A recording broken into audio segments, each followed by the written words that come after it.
Hello everyone and welcome to Unacademy. मेरा नाम है शिवांगी गौतम और आज के क्लास में हम एक बहुत ही इंपॉर्टेंट डिस्कशन करने वाले हैं about the new EPFO guidelines. EPFO ने जो नए गाइडलाइंस निकाले हैं उसके तहत आप एक हायर पेंशन के लिए ऑप्ट कर सकते हैं।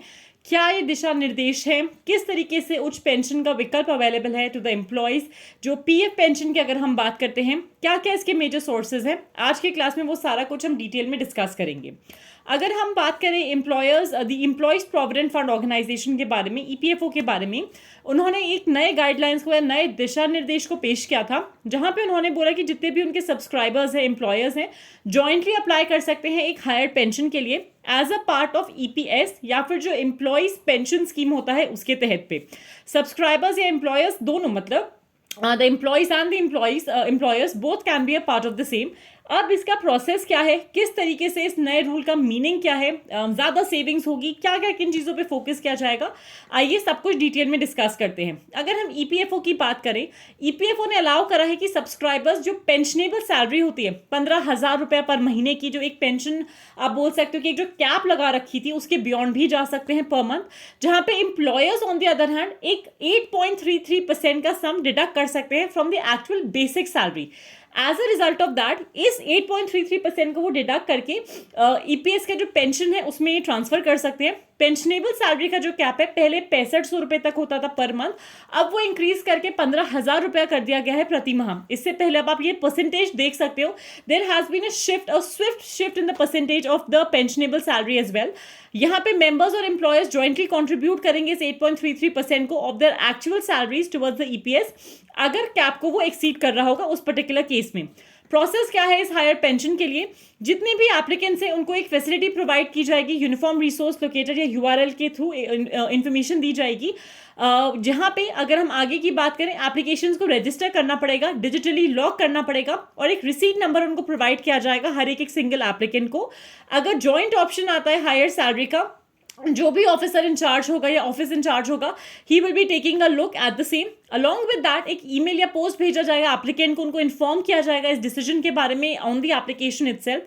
कोई भी ग्रीवेंसेज है, कोई भी दिक्कतें आ रही हैं, उसको रजिस्टर किया जाएगा ईपीएफ आईजीएमएस का जो ग्रीवेंस पोर्टल है वहां पे, और एनहांस्ड जो बेनिफिट है उसको अवेल किया जा सकता है एक एप्लीकेशन फॉर्म में, जहां पे जितने भी एलिजिबल सब्सक्राइबर्स हैं they can jointly apply with their employers. Along with that अगर हम इसके डेडलाइन की बात करें for a higher pension, that is available till March 3। अब अगर आप परसेंटेज का चेंज देखोगे, अभी तक जहां पे रफली 6% लाइक 3-4% 5% तक होता था, the swift jump on the pensionable income will in itself be 8.33%, जो अपने आप में काफी अच्छा अमाउंट हो जाता है once the employees will be getting that in bulk.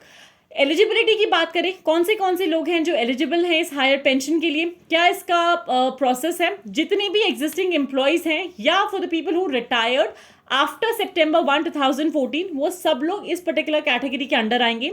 और as a member of the EPF scheme एक एम्प्लॉय एंटाइटल्ड होगा को उसको एक लम सम अमाउंट मिलेगा at the time of retirement, जो कि प्रोविडेंट फंड से उनको दिया जाएगा as a pension after attaining the age of 58 years. तो ये अपने आप में एक बहुत आप बोल सकते हो कितना ह्यूज अमाउंट हो जाएगा फॉर अ पर्सन। मान लो जो 6500 रुपये तक जमा करते आ रहे थे अब तक, सीधा अगर 15,000 रुपये पर मंथ जमा करेंगे and by the time the retire, it might look like that it would be burning a hole in the pocket, but ये जो अमाउंट होगा this will be divided in 2 cases in itself, जहां पे आप देख सकते हो कि जो भी एम्प्लॉयज हैं, जो एम्प्लॉयर्स हैं, दोनों के ही बीच में there will be a certain sort of a difference, या यहाँ पे किसी न किसी तरीके से जो शेयरिंग होगी, the load sharing will be done effectively. इस वजह से भी ईपीएफओ बहुत ज्यादा प्रोमिनेंट है और आज ही ये अनाउंसमेंट आया तो उस वजह से बहुत प्रोमिनेंट है। Another important thing about the EPFO has been, जो उन्होंने अपने एपीएफसी के जो एग्जाम के डेट्स अनाउंस करे हैं आफ्टर 6 and 7 ईयर जो वैकेंसीज आई हैं, जिसके तहत a lot of people will be applying, the registration dates are open and do apply for the same. So before I wind up, a super quick reminder about the new batches and everything that we are getting at Unacademy के 2024 के batches already start हो चुके हैं। For all the people who have not enrolled yet, आप enroll कर सकते हैं, आप कोड यूज कर सकते हैं Shivji live. Even for the EPFO courses, अलग अलग टॉपिक्स पे हमारे कोर्सेज अवेलेबल हैं by the top educators, and you can use this code to get a discount of 10% off on the available courses.